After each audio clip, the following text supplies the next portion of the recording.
ये हम लोग पढ़ रहे थे क्लास 10th का वास्तविक संख्या, और उसमें एमसीक्यू क्वेश्चन ये पूरा कंप्लीट हो चुका था। अब इसी में ये 1 नंबरिया क्वेश्चन जो आएगा आप लोगों के एग्ज़ाम में, जो लिखने वाला जो होता है, ठीक है, एमसीक्यू नहीं, चॉइस क्वेश्चन ये अलग होता है, ठीक है। और 1 नंबर का ही क्वेश्चन आप लोगों को कुछ बना बना के दिखाने का होता है। उन सभी क्वेश्चन के ऊपर अभी हम लोग चर्चा करते हैं। तो देखिए क्वेश्चन आपका इस तरह से है। देखिए इस टाइप का क्वेश्चन आप लोगों से पूछा जा सकता है, और पूछा ही नहीं जा सकता है, आप मान के चलिए कि यही सब क्वेश्चन आएगा आपके एग्ज़ाम में, ठीक है, इतना निश्चित रहिए। तो हमारा यहाँ जो है क्वेश्चन निम्नांकित संख्याओं को अभाज्य गुणनखंड के गुणनफल के रूप में व्यक्त करें, ठीक है।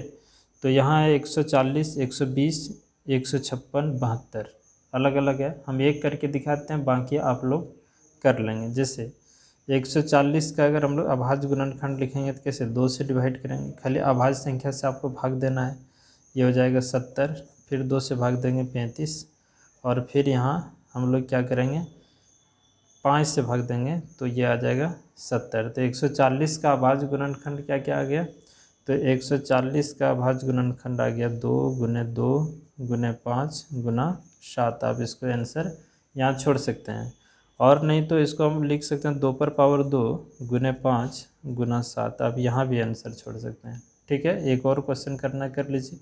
जैसे 156 का लिखना है, तो 2 से भाग देंगे, लास्ट में सम संख्या देखते ही समझ जाना होगा कि ये 2 से कटेगा, ठीक है। उसके बाद ये 2 से भाग देंगे तो कितना आ गया, 7 दूना 14, 8 दूना 16, फिर 2 से भाग दीजिए, है ना, 2 तिया 6 और 2 नम 18। अब ये 3 से जाएगा, 3 एका 3, 3 तिया 9, इस तरह आ गया। यानी 156 का अभाज्य गुणनखंड आ गया 2 गुने 2 गुना 3 गुना 13। इसको लिखिए 2 पर पावर 2 3 और ये 13, यहाँ पावर 1, यहाँ भी पावर 1 है, कुछ नहीं है। तो ये तो इस तरह से आप आंसर लिख सकते हैं, नहीं तो यहाँ भी छोड़ सकते हैं, कोई दिक्कत नहीं। एक और बना देते हैं, जैसे 72 का लिखना है, तो 7 से भाग 2 से भाग देते हैं, ये हो जाएगा 36, फिर 2 से भाग दीजिए तो हो जाएगा 18, फिर 2 से भाग ले लेते हैं तो 9, और 3 से भाग देंगे 3। तो 72 को हम लोग लिखेंगे 2 गुने 2 गुने 2 गुना 3 गुना 3। यहाँ भी आप आंसर छोड़ सकते हैं, नहीं तो 2 पर पावर 3, 2 3 बार है, और 3 कितना बार है, 2 बार, तो 3 पर पावर 2, इस तरह से, ठीक है, कंप्लीट है। तो इस टाइप से ही क्वेश्चन आप लोगों से पूछा जा सकता है, और इसमें कैसे पूछा जा सकता है क्वेश्चन देखते हैं उसके ऊपर। देखिए पिछले बार जो है ना इस टाइप का भी क्वेश्चन पूछा गया है।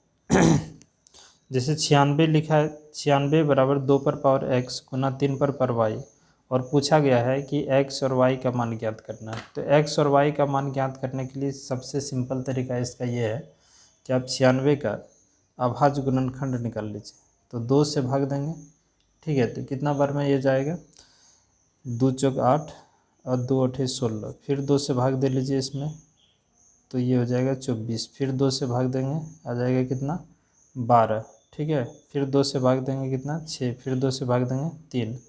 यानी कि 96 का जो गुणनखंड आया, 96 का गुणनखंड यहाँ हम लोगों को पहले से दे रखा है कितना, 2 पर पावर x गुना 3 पर पावर y, और हम लोगों का कितना आ गया, 2 कितना बार है, 3 बार, 4 5 बार है 2, और 3 है 1 बार। तो यहाँ हम 96 के जगह हम लोगों का जो आ गया यहाँ 2 पर पावर 5 और 3 पर पावर 1। अब इसमें कंपेयर कीजिए, इन दोनों में और इन दोनों में कंपेयर करने का मतलब, यहाँ 2 पर पावर x है और यहाँ 2 पर पावर कितना है, 5। इसका मतलब ये हुआ कि x का मान हो जाएगा 5, और y का मान, यहाँ 3 पर पावर y है, यहाँ 3 पर पावर 1 है, तो y का मान हो गया 1। ऐसे ही आप लोगों को बनाना है, ठीक है। देखिए अगला क्वेश्चन है कि 120 का गुणनखंड यहाँ इस तरह से दिया है, 2 पर पावर x, 3 पर पावर y, 5 पर पावर z। तो x, y, z का मान ज्ञात करना। तो सबसे सिंपल तरीका है कि 120 का गुणनखंड निकालिए, है ना। अभी तुरंत पीछे भी निकाल के दिखाए हैं, ये 30 हो जाएगा, फिर 2 से भाग देंगे तो 15, फिर यहाँ 3 से भाग देंगे तो आएगा 5। अब 120 का गुणनखंड यहाँ आ गया कितना, 120 का गुणनखंड जो दिया है उसको लिख लेते हैं, 2 पर पावर x, 3 पर पावर y, और यहाँ 5 पर पावर जेड, ठीक है। और यहाँ हम लोग कितना निकाले हैं 120 का गुणनखंड, ये किताब में दिया हुआ है, ठीक है। और यहाँ हम लोग निकाले हैं 2 पर पावर, 2 कितना है 1 2 3 बार है 2, यहाँ लिखिए 3, 3 कितना बार है 1, इसका मतलब पावर 1 है, 5 एक बार है तो पावर 1, ठीक है। अब इन दोनों में मैच कीजिए, देखिए होता क्या है ना। यहाँ देखिए पावर x है तो यहाँ कितना 2 पर पावर 3 है, तो 2x का मान हो गया 2। यहाँ देखिए 3 पर पावर y, यहाँ 3 पर पावर 1, इसका मतलब हो गया कि y का मान हो गया 3 पर पावर 1। यहाँ z, यहाँ है z आपका, ठीक है। और यहाँ पावर 1 है 5 पर पावर z है, और यहाँ 5 पर पावर 1 है, इसका मतलब हो गया कि z का मान हो गया 1। और इस तरह से आपको आंसर लिखना है, ठीक है। इस टाइप का और भी क्वेश्चन पूछा जा सकता है आप लोगों का, जैसे 144 का वैल्यू अगर इस तरह से दे दिया, x पर पावर 2 पर पावर x, 5 पर पावर y और 7 पर पावर z, इसको z लिखते हैं, ठीक है। तब पूछा जा सकता है आप लोगों से कि x y और z का मान निकालना है। तो 144 का इसी तरह से अभाज्य गुणनखंड निकाल लेंगे, जैसे यहाँ हम किए उसी तरह से आप 144 का भी निकाल के देख लीजिएगा x y z का मान कितना आ रहा है, ठीक है। और 156 का भी आप लोग निकाल लेंगे, 156 का भी 2 पर पावर x गुना 3 पर पावर y गुना 13 टू द पावर z, यानी 13 पर पावर कितना है z। अच्छा, कभी कभी क्वेश्चन में इस तरह से भी पूछा जा सकता है, पूछ देगा कि x plus Y plus Z का मान कितना होगा, तो ये तीनों को जोड़ देना है, ठीक है। कभी कभी क्वेश्चन में पूछ दिया जाएगा कि x plus Y plus Z का मान क्या होगा, तो x का मान 2, y का मान 1 और z का मान 1, सबको जोड़ देंगे, ठीक है। 2 3 और 1 4, ये 4 हो जाएगा आंसर। तो किसी भी तरह से पूछ देगा, या फिर कभी कभी पूछ देगा कि x y और z का मान क्या है, इसका मतलब x का मान यहाँ ले लीजिए, y का मान यहाँ ले लीजिए और z का मान यहाँ लेके गुना कर दीजिए तो आएगा 2। तो किसी भी टाइप का वैल्यू अगर आपसे निकालने के लिए देगा तो x y z का मान अगर पता रहेगा तो उस जगह पे खाली आपको क्या करना, पुट कर देना। तो ये दोनों आप लोग बना के रखेंगे, क्लियर है। और एक दो क्वेश्चन जैसे 3825 का भी निकाल के देख लीजिएगा, 3 पर पावर x, 5 पर पावर y और ये 17 टू द पावर z। ये सब बहुत ही इम्पोर्टेंट क्वेश्चन है, इसको एक बार घर में आप लोग ज़रूर सॉल्व कर लीजिएगा, ठीक है। और नहीं तो इसको हम करके दिखाते हैं। देखिए ये 3825 का अगर हम लोग गुणनखंड यहाँ निकालते हैं तो 5 से भाग दीजिए, लास्ट में 5 देखते ही 5 से भाग दीजिए तो 5 सते 35 है ना, 3 बचेगा और 5 छक 30 बचे 25, फिर यहाँ 5 से भाग देना है तो 5 एका 5, 2 बचेगा 25 और 5 दिया 15, ये 3 से कटेगा, 3 बचे 15, ठीक है। अब ये हो गया 51, तो फिर 3 से भाग दीजिए 17। तो यहाँ देखिए 3825 का गुणनखंड यहाँ दे रखा है 3 पर पावर x गुना 5 पर पावर y गुना 17 पर पावर z, ठीक है।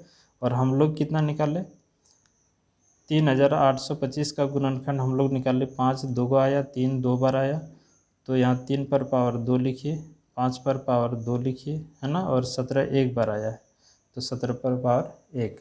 अब इससे ये पता चलता है कि यहाँ भी 3 है और यहाँ भी 3 है, 3 पर पावर यहाँ x है, यहाँ 3 पर पावर 2 है, तो x का मान हो गया 2। यहाँ 5 पर पावर 2, यहाँ 5 पर पावर y, इसका मतलब y का मान हो गया 2। यहाँ 17 पर पावर 1, यहाँ 17 पर पावर z, यानी कि z का मान हो गया 1, इस टाइप का, ठीक है। अब इसी में अगर आपसे पूछ दिया जाए कि x plus Y plus Z क्या होगा, तो ये तीनों को जोड़ देना यहाँ पुट करके, है ना, 2 जोड़ 2 जोड़ 1, यानी कि हो जाए कितना 5। इस टाइप से क्वेश्चन पूछा जा सकता है, और ये पूछता है, पिछले साल भी इस तरह का क्वेश्चन पूछा गया है, ठीक है। देखिए इस टाइप का भी क्वेश्चन दे सकता है, पूर्णांकों के निम्नांकित युग्मों का HCF और LCM ज्ञात करें। यहाँ 3 क्वेश्चन आपको हम दे रखे हैं, ठीक है। और याद रखिए इस टाइप का क्वेश्चन आएगा, है ना, जो भी बता रहे हैं वो सब आपके एग्ज़ाम के लिए बहुत ही इंपॉर्टेंट क्वेश्चन है। तो इसमें से हम कोई एक बना के दिखाते हैं, ठीक है। इसमें HCF पे निकालना है और LCM, याद रहे क्वेश्चन में यहाँ कोई नियम के बारे में नहीं बात किया है कि आपको गुणनखंड विधि से निकालना है या भाग विधि से निकालना है। ठीक है, तो आप किसी भी मेथड लगा के इसको बना सकते हैं। ठीक है, तरीका आपको पहले भी पता है, आप इसको गुणनखंड विधि द्वारा भी निकाल सकते हैं या फिर भाग विधि द्वारा भी निकाल सकते हैं। तो सबसे पहले इसको बनाने का मेथड समझिए। जैसे 2 नंबर दिया रहे या अगर 3 नंबर भी दिया रहे तो उसमें से 2 नंबर को आपको चुनना पड़ेगा। 3 नंबर कहने का मतलब कभी भी आपको 3 नंबर मिल जाएगा। एक और क्वेश्चन बढ़ाते हैं, जैसे 8, 9 और 25 है ना।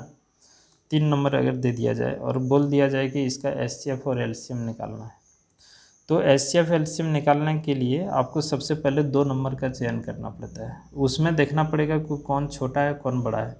जैसे यहाँ 510 है और ये है 92, तो इसमें ये बड़ा हो गया और 92 हो गया छोटा, तो छोटा वाला से भाग देते हैं हम लोग इसमें।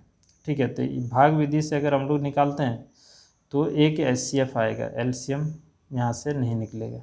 ठीक है, और अगर गुणनखंड विधि निकालते हैं तो दोनों काम आपका एक साथ होता है। ठीक है, तो गुणनखंड विधि से ही हम लोग निकाल लेने से ठीक रहेगा हम लोगों का। तो यहाँ बड़ा और छोटा देखने की ज़रूरत नहीं पड़ेगा। तो यहाँ लिखते हैं 510 का गुणनखंड विधि निकाल लेते हैं। 2 से भाग देंगे, 5 दूना 10, 5 दूना 10, ये न हो गया। फिर यहाँ 5 से भाग दीजिए इसमें। ठीक है, 5 से 5 25 और 5 का 5, फिर 3 से देते हैं भाग, 17 या 51। चलिए दूसरी बात, क्या बच गया हम लोगों का 92, तो 92 को भी हम लोग भाग देते हैं 2 से। ठीक है, 2 चौक 8, 2 छक 12, फिर 2 से भाग देते हैं यहाँ, तो ये हो गया 23। अब ये भाग लगने वाला नहीं है। ठीक है, अब देखिए इसमें करना क्या है। अब यहाँ लिखेंगे 510 बराबर इसका जो जो गुणनखंड आया, 2 गुना 3 गुना 5 और गुना 17। अब किसी को भी आगे पीछे लिख सकते हैं, कोई दिक्कत नहीं है। और 92 को भी यहाँ लिखेंगे 2 गुने 2 गुने 23। ठीक है, अब यहाँ लिखिए HCF 510 और 92 का इस तरह ब्रैकेट कर देंगे तो दोनों नंबर साथ में आ जाएगा। ठीक है, HCF में याद रखना कि जो नंबर मिलता हो सिर्फ उसी को लेना होता है। ठीक है, तो इसमें क्या मिल रहा है, 2 मिल रहा है, दोनों में होना चाहिए और दोनों में से एक लेना होता है, और कोई नंबर दोनों में है नहीं है। ठीक है, तो ये हो गया आपका HCF 2। और LCM की बात किया जाए 510 और 92 का, तो जो मिल रहा है उसको तो लेना ही है और जो नहीं मिल रहा उस सब को भी लेना है। जैसे इसमें 3, 5, 7 और इसमें 2, 23, और ये सब को आपस में आप गुना कर लीजिएगा। गुना करने के बाद आपके पास आ जाएगा 23 460। ठीक है, ये हो गया आपका LCM। तो इसी टाइप से बाकी क्वेश्चन को भी आप बड़ी इजी से बना सकते हैं। चलिए एक डी नंबर भी करके दिखाते हैं।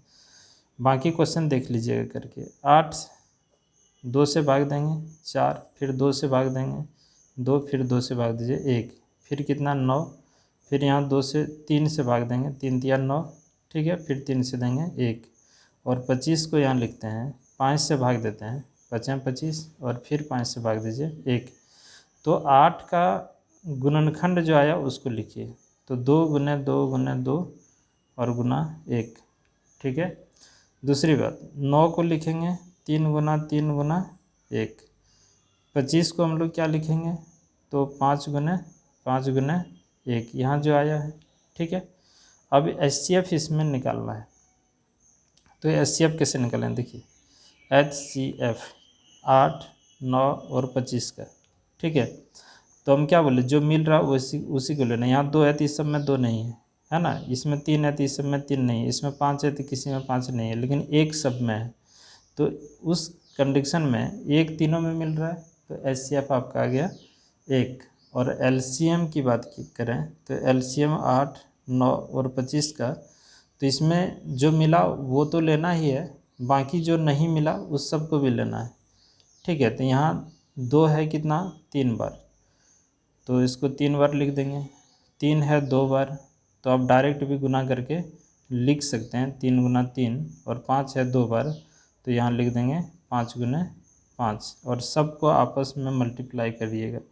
गुना कर लीजिएगा। गुना करने के बाद आपका आंसर आ जाएगा 1800 एलसीएम।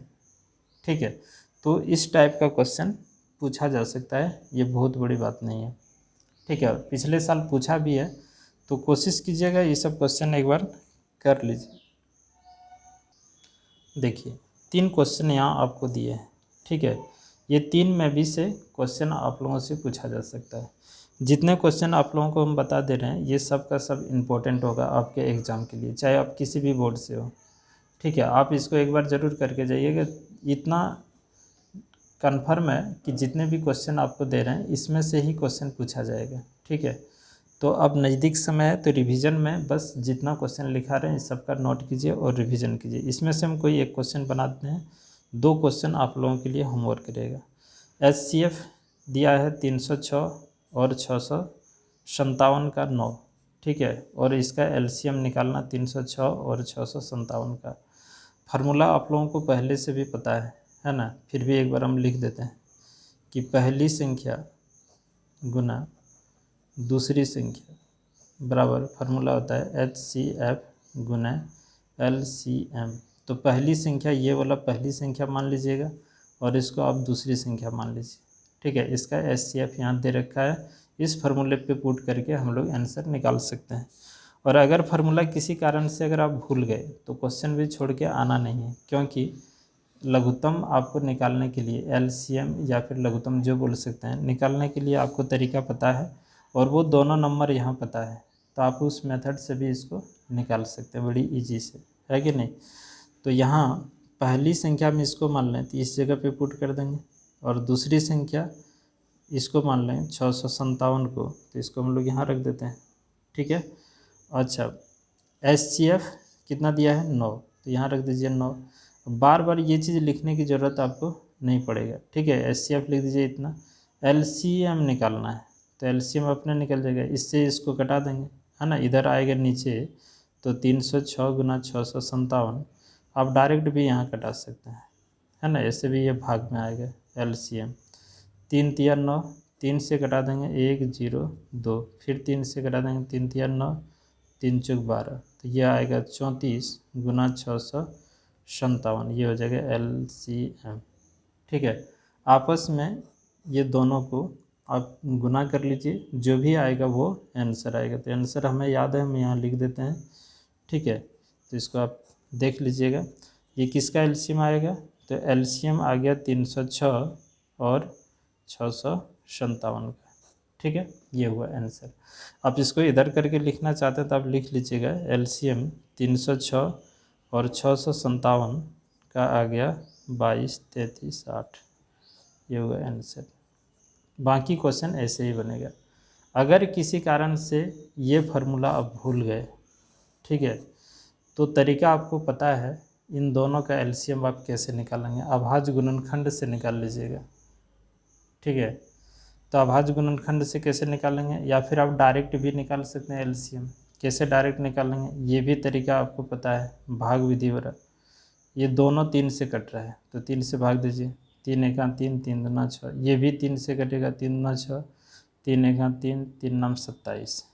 ठीक है, फिर 3 से कटेगा, 3 तिया 9, 3 चौक 12, 3 से 21, 3 तिया 9।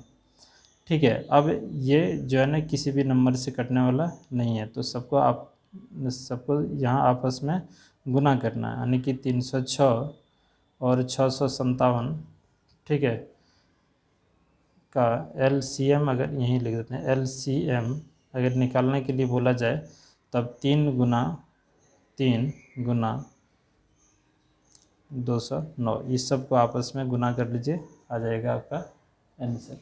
ठीक है, इतना बात क्लियर है। और कुछ क्वेश्चन इसमें हम लोग देख लेते हैं जो थोड़ा सा इम्पोर्टेंट है। बाकी 1 नंबर में क्वेश्चन अभी तक जितना पढ़ा है इससे बाहर नहीं देगा। ठीक है, अगर अच्छा रिजल्ट करना है तो थोड़ा सा मेहनत चाहिए। देखिए क्या क्वेश्चन कर रहा है कि बिना लंबी विभाजन प्रक्रिया किए बताइए कि निम्नांकित परिवेश संख्याओं का दशमलव प्रसार शांत है या अशांत आवृत्ति है। अगर शांत है तो बताना है, अगर अशांत है तो ये भी आपको बताना है। आवृत्ति कहने का मतलब वो रिपीटेड होना चाहिए, रिपीटिंग होना चाहिए। ठीक है, और परिमेय संख्या शांत होने के लिए फार्मूला भी आपको पिछले क्लास में हम पढ़ा चुके हैं। कोई भी परिमेय संख्या को p/q के रूप में लिखते हैं और ये q जो है ना किस रूप में होना चाहिए, या 2 पर पावर n या 5 पर पावर m या 2 पर पावर n गुना 5 पर पावर m के रूप में होना चाहिए q, यानी कि हर। ये ऊपर वाले अंश और नीचे वाले हर कहलाता है। ठीक है, अगर ये तीनों में से किसी रूप में होगा तो दशमलव प्रसार शांत लिखेंगे, अगर इसमें से किसी रूप में नहीं आया तो दशमलव प्रसार हम लोग अशांत लिखेंगे। ठीक है, इसमें आपको इतना सारा क्वेश्चन दे के रखे हैं, कोई 2 क्वेश्चन आपको हम करके दिखाते हैं, जैसे 1 नंबर कर देते हैं और दूसरा 5 नंबर। ठीक है, बाकी क्वेश्चन आप लोग अपने से सॉल्व कीजिएगा और अगर कहीं दिक्कत होगा तो फिर हम अगले वीडियो में वो बता देंगे। चलिए, इसमें हमें ऊपर क्या है और नीचे क्या है, पहले बात तो ध्यान रखना है कि अगर ऊपर नीचे कट रहा है तो पहले उसको कटा लीजिएगा। ठीक है, और अगर नहीं कट रहा है तो फिर आप इसका नीचे का अभाज्य गुणनखंड निकालिए। तो इसका हम सॉल्व करेंगे तो ये है 31 25, इसका अभाज्य गुणनखंड निकालिए। 5 से भाग देते हैं तो 5 छक 30, 5 दूना 10 है कि नहीं, और ये 5 है 25 हो गया। फिर 5 से भाग देंगे, 5 छक्का 5, 5 दूना 10, 5 है 25। फिर 5 से भाग दीजिए, 5 दूना 10, 5 है 25। फिर 5 से भाग देते हैं, यानी कि 5 का ही खाली गुणज आ रहा है इसमें। ठीक है, अब यहाँ देखिए ये जो आया 31 25 का गुणनखंड हमारे पास, या 5 कितना बार, 1 2 3 4 5, ठीक है 5 बार आया, यानी कि ये 13/31 25। ठीक है, इतना है, इसको हम लिख सकते हैं 13/5 पर पावर 5। देखिए ये वाला रूप में आ गया, तो इसका दशमलव प्रसार क्या होगा, दशमलव प्रसार शांत होगा। ठीक है, अब क्यों होगा तो लिखना है, क्योंकि परिमेय संख्या 13/3125 का हर 2 पर पावर n गुना 5 पर पावर m के रूप में है। बस इतना लिख के आपको छोड़ देना। अगर आपसे पूछा जाए कि नहीं इसका दशमलव प्रसार भी लिखिए, अगर पूछ दिया जाए कभी, तो याद रखिएगा इसको कैसे लिखेंगे। 13/5 पर पावर 5 है, तो यहाँ 10 बनाने की कोशिश कीजिएगा, तो 2 पर पावर यहाँ 5 लगा दीजिए। ठीक है, और ऊपर में भी 2 पर पावर यहाँ 2 लिखना है, 2 पर पावर 5। इसका फ़ायदा देखिए, ये हो गया 13 गुना 2 पर पावर 5, और यहाँ देखिए बेस अलग अलग और पावर सेम है, तो 5 गुना 2 यहाँ लिखेंगे और पावर एक ही को लगाएंगे।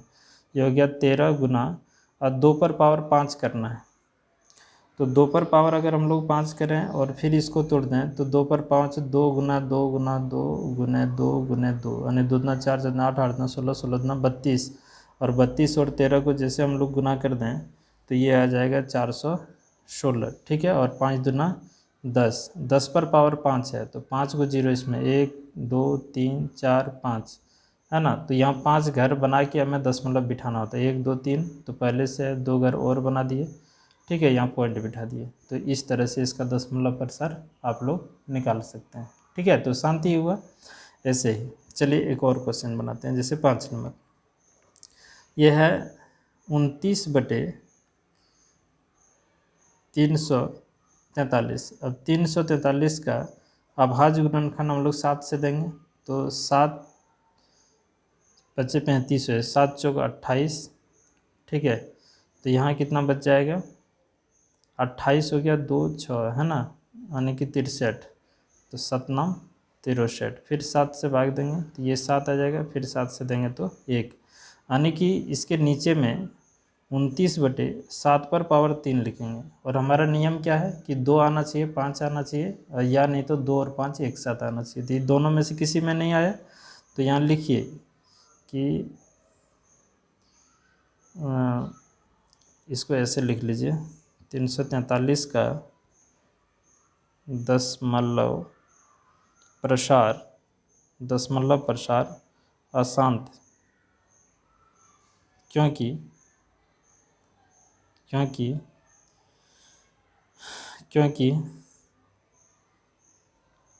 इसका हर 2 पर पावर n गुने 5 पर पावर m के रूप में नहीं है। ठीक है, ये पूरा डिटेल हो गया। इसका दशमलव प्रसार अशांत है, शांत नहीं है। जब इसको आप भाग देंगे तो भाग देने के बाद कुछ से कुछ आते रहेगा। तो इस टाइप से आपको इन सभी क्वेश्चन को करना है। अच्छा, कुछ क्वेश्चन जैसे यहाँ है 7 नंबर, इसका दशमलव प्रसार देखते ही मारिए अशांत, क्योंकि यहाँ हमें नियम कहता है कि 2 पर पावर n, 5 पर पावर n और 2 गुना 5, यही तीनों में से कोई एक होना चाहिए। ठीक है, अच्छा बताइए, यहाँ 5 नहीं है तो यहाँ 5 छिपा हुआ है, 5 पर पावर यहाँ 0 लिख सकते हैं। यहाँ 2 नहीं है तो 2 पर पावर यहाँ 0 लिखेंगे तो फिर यही रूप में आ जाएगा। ठीक है, आपको हम समझाने के लिए बोले 2 पर पावर 5 होना चाहिए, 5 पर पावर है ना, 2 पर पावर n कोई भी नंबर हो सकता है, 5 पर पावर m भी कोई भी नंबर हो सकता है, खाली ऋणात्मक वाला छोड़कर, है ना, और फ्रैक्शन वाला को छोड़कर बाकी, है ना। पूर्णांक संख्या में, पूर्णांक संख्या आपको समझ में आ रहा है ना, पूर्ण संख्या n और m कोई पूर्ण संख्या ही होना चाहिए, यानी कि 0, 1, 2, 3 ऐसे कुछ।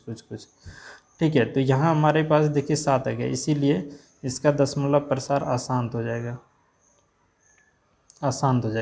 क्लियर है। देखते हैं, जैसे यहाँ कितना है, देखिए 6/15, हम क्या बोले अभी कि अगर ऊपर नीचे कटा तो उसको कटा लीजिए। तो यहाँ कटा देंगे तो 3 से कटेगा, 3 9 6, 3 5 15, तो नीचे में आ गया 5। तो इसका दशमलव प्रसार ऐसे ही आप शांत लिखिए, नीचे में आपको क्या दिख रहा है, 5 दिख रहा है। ठीक है, तो इस टाइप का क्वेश्चन जितना आपको पता है, इसमें से आपका एक क्वेश्चन तो पक्का रहना ही रहना है। और अगर आप अच्छी तरह से मेहनत कर रहे हैं तो इतना क्वेश्चन करना बहुत मुश्किल नहीं है। आप इसको एक बार वीडियो को रोक के सभी क्वेश्चन को बना लीजिए, जिसमें से जो क्वेश्चन आपसे नहीं बन रहा है आप उससे पूछ सकते हैं। ठीक है, तो देखिए 8 है तो 8 को हम लिख सकते 2 गुना 2 गुना 2, तो 2 ही आ रहा है ना बार बार, तो इसका दशमलव प्रसार शांत हो गया। ठीक है, इस टाइप का। चलिए ठीक है, फिर हम लोग इसके बाद 2 नंबर का क्वेश्चन करेंगे। ठीक है, लघु उत्तरीय प्रश्न, very short question, very short question तो इसी को बोलते हैं। अब शॉर्ट क्वेश्चन हम लोगों का होगा। ठीक।